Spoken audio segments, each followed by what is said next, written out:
I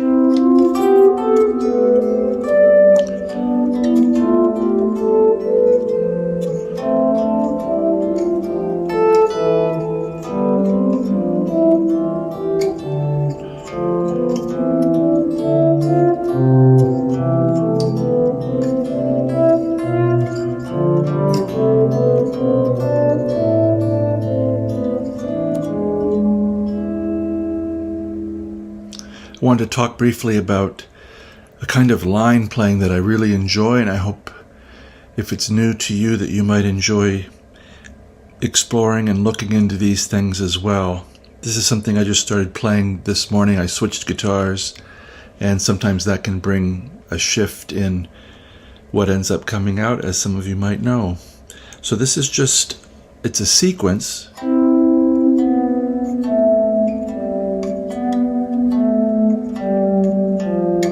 The bass is moving down diatonically. We're in the key of no sharps and no flats. And we're going to keep our bass line moving this way. D, C, B, D, C, B, A. So what could we say? It's 4 steps. So beginning somewhere, dropping a step, dropping a step, dropping a step. Now, depending on where we are in the scale, that's either going to be a half step or a whole step. That's where knowing some of the theoretical things come in. You can also use your ear, but knowing is great if you can see the notes on the board, and this exercise reinforces that as well, because we have to be once we come down, we have to be able to come back up to the one that we are next going to start. So this little line, contrary motion line. So it begins at a third. At this point I'm at 15 and 14 of the 5th and 4th strings. It's a C and an E. And we're going to walk up stepwise, ascend through the scale. So E, F. Now we have B and G, 14, 12 on the 5th and 3rd strings. And we walk up to A on the 14th fret. So every bass note is getting 2 melodic pitches to go with it. C and E, F, G and B, A. Now A and B.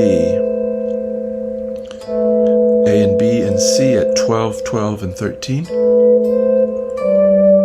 And here we reach G and D. I'm going 15th fret. You could also end up here on the 5th and 1st strings at the 10th fret. That's always an option. So there's either this feeling of staying in position or letting this take you out.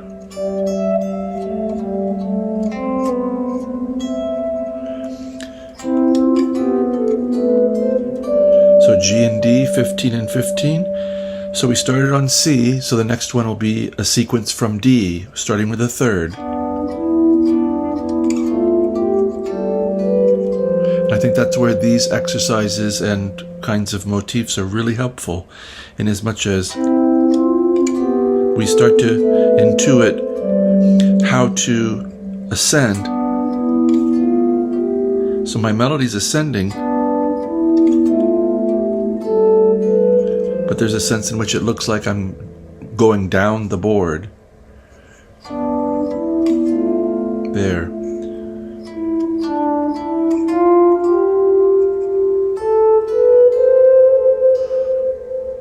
Thirds. So the formula is the same. It's B and D, thirds, walking up to E.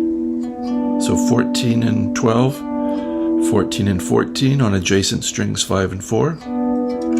Then we split A and F, 12 and 10. And we need 12 G to continue our line.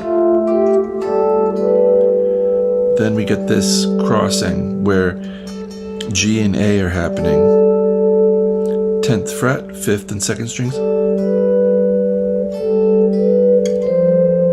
and then we contrary motion out into A, B, C with an F in the bass. This is 13th fret of 6 and 2.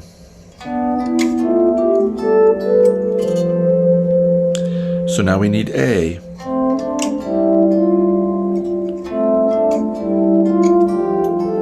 We're going to end up at E and B. So A and C, 12-10.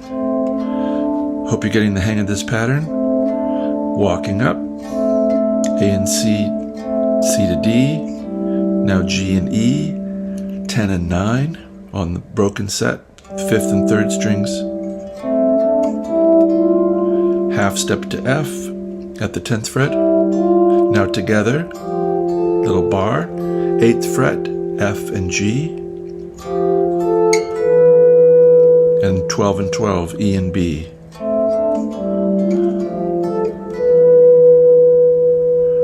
Now G. I think this is the one that got me this morning that I started to play with as it starts to looking like a 5-1. So G and B, 10 and 9, raising up to C. Now broken set, 5 and 3, that's F and D, 8 and 7, with an E.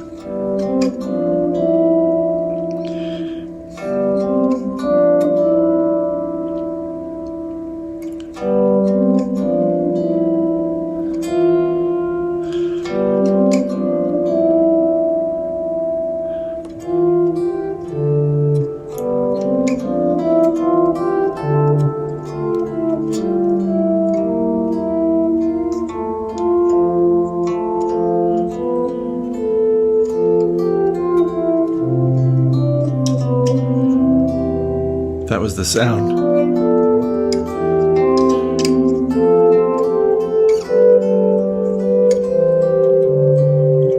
That kind of got me into this exercise this morning. So now we need F.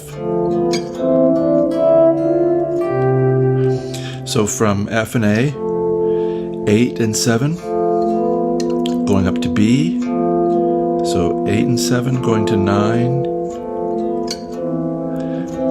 Now we have E and C at 7 and 5, walking up to D.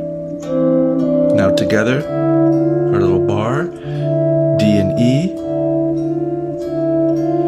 5 and 5, going up to F, coming down to C. Now we need E. This is the only one you hear that dominant chord sound. Sounds like G. G7.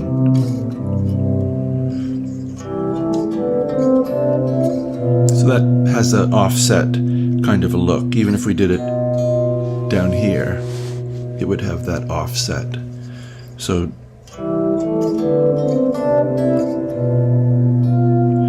E and G, 7 and 5, walking up, split.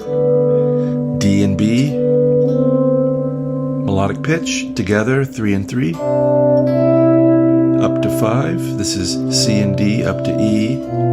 B and F is where we leave off. Then D minor. And because of guitar neck, that's probably the last one we'll get to. D and F, 5 and 3, 5. Bass goes to 3. Melody ascends to 2nd fret, A. C and A, C and B.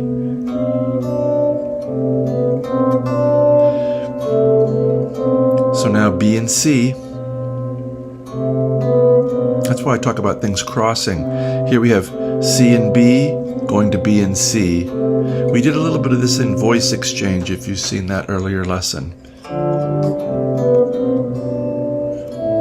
We're going to end up at A. D, F, C and A, B and C, that's 2 and 5, 3 and 5 and 5, A and E. But if you run these things and you get used to the feeling of the shapes, They're real handy. Right now we're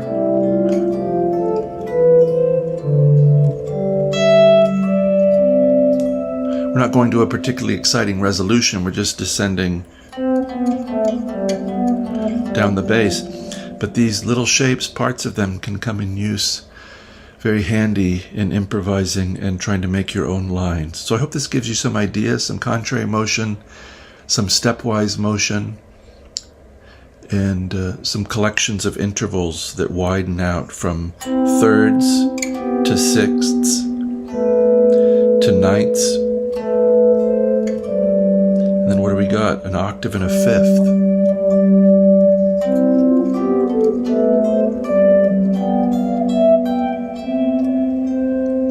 Hope this has been enjoyable. Please like and leave a comment and share with your friends if you care to. I appreciate your attention and wish you a very good day.